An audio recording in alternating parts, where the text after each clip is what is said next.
माता जी की जय, गुरुदेव की जय, जय माता जी की जय।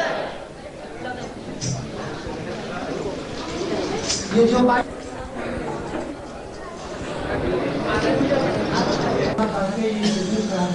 और जो है प्रस्तुत करने की जरूरत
गुरुदेव की, पूज्य माता जी की, संत महाराज की, संत महाराज की, सिद्धार्थ सागर परिवार की,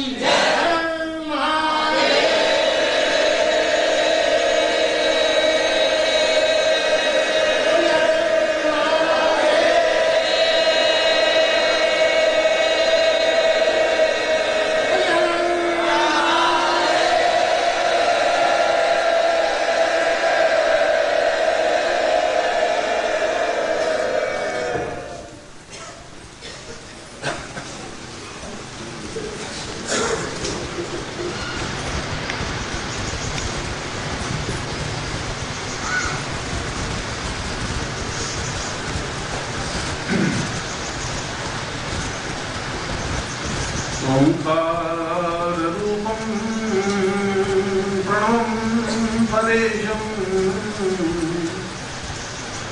ओंकार नित्यं हृदयं परेशम ओंकार रूपमपरं चित्तम् अवेशम् ओंकार दिव्य भवतां भवचेतनास्तं। हम गुरु पूर्णिमा के इस अवसर पर और हमने और हमारे शास्त्रों ने गुरु किसी व्यक्ति विशेष को नहीं माना है, किसी हाड़ मांस के शरीर को गुरु नहीं माना। हमने शास्त्र को गुरु माना, जो चेतना पुंज है उसको गुरु माना। यदि उसमें कुछ ज्योति है, कुछ उसमें आत्मचेतना है, आत्मज्ञान है, यदि उसमें कुछ जीवन की व्यवस्था है और जीवन को बताने का रास्ता है, हमने उसको गुरु माना। और ऐसे गुरु के लिए हमने इस बात का ध्यान नहीं रखा कि वह गुरु सुंदर हो या सुंदर हो, इस बात का भी ध्यान नहीं रखा कि वह लंगोटी पहने हुए है या पीताम्बर पहने हुए है, और इस बात का भी ध्यान नहीं रखा कि वह वैश्य है या ब्राह्मण है या क्षत्रिय है। हमने तो उसको गुरु माना जो हमें सही रास्ता दिखा सके, सही चेतना दे सके, सही प्रबुद्धता दे सके। और इसीलिए इस गुरु पूर्णिमा पर्व को परंपरा के समय से मनाने की क्रिया सहज संभव हुई। इसलिए हुई कि हम अपने जीवन में एक चेतना जगा सकें, एक आत्म चेतना जगा सकें, अपने हृदय में एक रोशनी पैदा कर सकें। और यदि रोशनी नहीं पैदा कर सकेंगे और यदि हमारे हृदय में चेतना पैदा नहीं होगी तो व्यक्ति भूखा रह जाएगा, अधूरा रह जाएगा, चेतना विहीन बन जाएगा। क्योंकि मनुष्य को दो चीजों की नितांत आवश्यकता है संसार के प्रत्येक व्यक्ति की, चाहे वह देवता हो, चाहे राक्षस हो, चाहे यूरोप में रहता हो, चाहे अमेरिका में रहता हो, चाहे भारत में रहता हो। एक उसको शारीरिक भूख को शांत करने की और दूसरा उसके साथ साथ मानसिक भूख शांत करने की क्रिया भी उतनी ही आवश्यकता होती है। खाली पेट की भूख मिटाने से उसको जीवन में परितृप्तता नहीं मिल पाती, एक छटपटाहट रहती है, वेदना रहती है, एक अधूरापन सा महसूस होता है। और इसीलिए राक्षसों ने भी अपने शुक्राचार्य को देवता माना। राक्षसों ने भी एक शिव जैसे एक देवता की कल्पना की और उन्होंने उसका उसी प्रकार से श्रृंगार किया जिस प्रकार से उनका खुद का स्वरूप था। इसलिए केवल भौतिक जीवन से जीवन में परितृप्तता नहीं आ सकती, धर्म और वैभव यश से जीवन में संतुष्टि नहीं आ सकती। संतुष्टि उसके साथ साथ एक बैलेंस है, एक जीवन की चेतना है जो मानसिक भूख है, जो मन की चेतना है। वो मन की चेतना की पूर्णता के लिए हमने गुरु की कल्पना की, गुरु का रास्ता ढूंढा, गुरु के साथ चले और हमने सम्मान देने के लिए उस गुरु पूर्णिमा को संपन्नता के साथ समारोह पूर्वक विधिवत संपन्न करने का निर्णय किया। और आज से 25,000 वर्ष पहले भी हमारे साधकों ने और शिष्यों ने गुरु पूर्णिमा संपन्न की। और यदि भारतवर्ष जीवित रहा और यदि हम जीवित रहे तो अगले 25,000 वर्षों तक भी यह गुरु पूर्णिमा पर्व तो संपन्न होगा ही। क्योंकि मनुष्य अपनी भूख को, अपनी इच्छाओं को, अपनी भक्ति को, अपने जीवन की चिंताओं को, अपने जीवन की कमियों को पूर्ण करना चाहता ही है। वो उसकी इच्छा है, एक आकांक्षा है। जब उसका पेट भर जाता है तो उसको संगीत सुनने की इच्छा होती है, चाहे वो गजल सुने, चाहे वो गीत सुने, चाहे क्लासिकल संगीत सुने, मतलब सुनने की इच्छा होती है। फिर वो प्रारंभ होती है। जब उसके जीवन की एक इच्छा पूरी होती है तब वह एक नवीन धुन बनाता है, एक नवीन चेतना बनाता है, एक प्रकृति की गोद में जाता है, एक पहाड़ों पर विचरण करता है और नवीन खोज करता है, शोध करता है। यह एक भूख है, एक आकांक्षा है, एक इच्छा है, और यही आकांक्षा उसको ईश्वर तक पहुंचाने की एक रास्ता बताती है। दुर्भाग्य ये होता है कि हम पेट की भूख को, शरीर की भूख को शांत करते करते चित्त शांति हो जाते हैं, तब चेतना व्याप्त होती है कि अरे एक और भूख है जो छटपटाहट बनी रही, जिसको पूरा करना जरूरी था। बहुत बाद में याद आती है। और यदि गुरु समर्थ है, सशक्त है, योग्यतम है, तो वह सही ये जो आवाज करा लड़का उसको लेके बाहर चल जाएगा और बीच में वर्ष नहीं कर।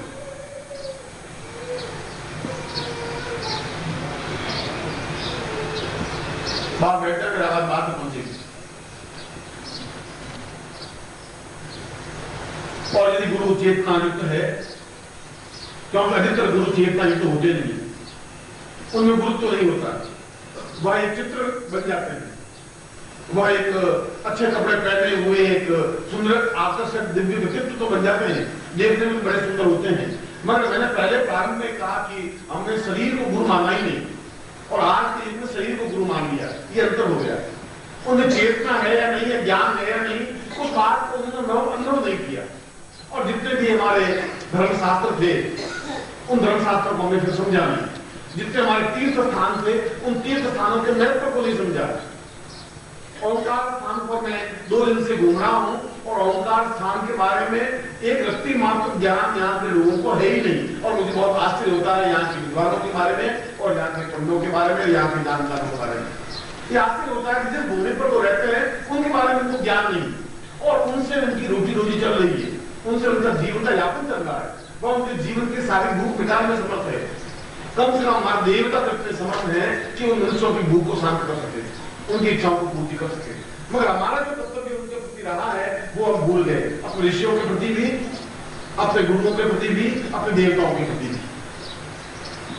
ये सारी भूमि, जिस भूमि पर मैंने आप लोगों को बुलाया है, एक गुरु पूर्णिमा तक बाहर ना दे, आपको बुलाने का, आपसे मिलने का अलग अलग शिविर तो एक माध्यम है, बहाने है। उस बहाने से मैं आपको बुला सकता हूं, आपसे अपने आप को नजदीक ला सकता हूं। क्यों नजदीक लाने की मेरी क्रिया इसलिए है कि मैं जाने से पहले ये दीपक जला देना चाहता हूं, जाने से पहले ये चेतना पैदा कर देना चाहता हूं, और इतनी चेतना पैदा करना चाहता हूं कि अगर मेरे जाने के बाद आंधी और तूफान आए तो ये चिराग कुछ नहीं सके, इतना विश्वास करता है।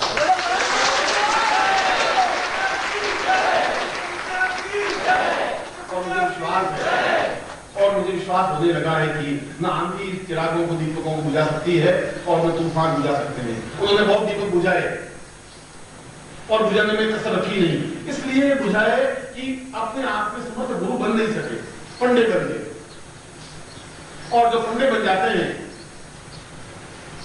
वे दीपक नहीं जला सकते, और उनके दीपक ज्यादा जल नहीं सकते, और जलते हैं तो उन्हें तेल देने की क्षमता नहीं होती। मैं आपको इस क्षण भी तेल दे रहा हूं, इसलिए अमृतत्व का तेल दे रहा हूं, ऐसा ज्ञान चेतना दे रहा हूं कि आप पुरुषों के मुकाबले में ज्यादा समर्थ और सशक्त हैं। आज मेरा प्रवचन सुनने के बाद जब आप यहाँ जाएंगे, उनसे ज्यादा ज्ञान आपके पास होगा, उनसे ज्यादा चेतना आपके पास होगी, उनसे ज्यादा आप श्रद्धा समर्पण आपके पास होगा। क्योंकि मैं वह चीज आपको निरंतर देने की क्रिया जानता हूं। मैं जानता हूं कि गुरु अगर समाप्त हो भी जाता है, शरीर तो अपने आप में आता है और चले जाता है, वह बहुत बड़ा अहम नहीं है। मगर अपने शरीर को हजार रूपों में बांट ले, यह बहुत बड़ी बात है। और मेरी क्रिया, मेरी चेतना, मेरी व्यवस्था सब कुछ इसी बात की है कि मैं अपने शरीर को, अपनी चेतना को, अपने ज्ञान को हजार रूपों में बांट दूं। मेरी आवाज शायद पीछे तक आ रही होगी, हाथ उठा के आ रही है, ठीक। यह क्षेत्र, ओंकारेश्वर क्षेत्र, भगवान शिव का अत्यंत महत्वपूर्ण क्षेत्र है। यह एक ऐसा क्षेत्र है जिसको पूरे स्कंद पुराण में इस क्षेत्र का पूरा विधिवत और पूर्णता के साथ विवरण आया है। पूरे संसार में केवल 12 ज्योतिर्लिंग प्रकट हुए स्वयं। जिन शिवलिंगों को स्थापन किया जाता है वे शिवलिंग कहलाते हैं।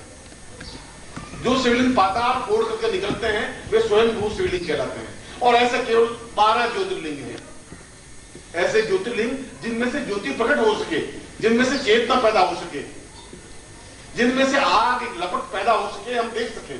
ज्योतिर्लिंग तब उसका मतलब है। यदि हम उसको ज्योतिर्लिंग को देख ही नहीं सके, फिर उसकी लपट नहीं देख सके, उसकी चेतना नहीं देख सके, तो या तो हमारी आंखों में कमी है या उस शिवलिंग में कमी है, या वो स्वयं शिवलिंग नहीं है। अगर है तो उसकी लपट हमें दिखाई देनी चाहिए।